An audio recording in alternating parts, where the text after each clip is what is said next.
Federation কাপের final স্থগিত হওয়ায় হতাশ খেলা দেখতে আসা সমর্থকরা।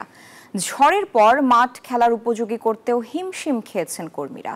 বাফুফে বলছে এমন প্রাকৃতিক দুর্যোগ না হলে পুরো ম্যাচ উপভোগ করতে পারত সবাই। বসুন্ধরা আবাহনী ফেডারেশন কাপের ফাইনাল, দর্শকদের উন্মাদনায়ও ছিল না কমতি। টিফো আর ফিলিস্তিনের পতাকা নিয়ে মাঠের উত্তেজনায় সমর্থকরা। সে হোক 50 টাকার টিকিট। পুরো ম্যাচ আর ট্রফির উল্লাস না দেখার আক্ষেপও আছে খেলা দেখতে আসা দর্শকদের মাঝে।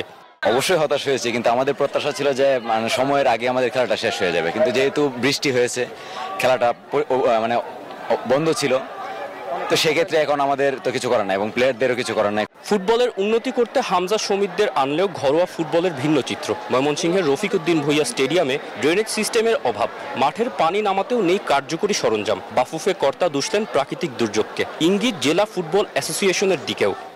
এখন ইনসাফিসিয়েন্ট লাইট হওয়ার জন্য 30 মিনিট যখন এক্সট্রা টাইম দেওয়া হয়, দুই ক্যাপ্টেনের সঙ্গে কথা বলে দুই ক্যাপ্টেন তখন রাজি ছিল 30 মিনিট খেলা হবে, দেন তারপর টাইব্রেকার যাবে।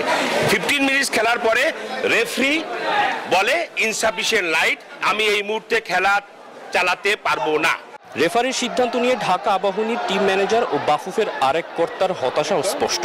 বৃষ্টিকে মাথায় রেখে বলতে হবে যে এরপরে যে খেলাটা কতক্ষণ চলবে, কখন গিয়ে শেষ হবে, কোথায় কি হবে, এগুলি সবকিছু কিন্তু একটার সাথে আরেকটা রিলেটেড। শেষ পর্যন্ত 105 মিনিটের ফাইনাল রয়ে গেল অমীমাংসিত। ময়মনসিংহ থেকে তৌসিফুল হাসান, নিউজ 24।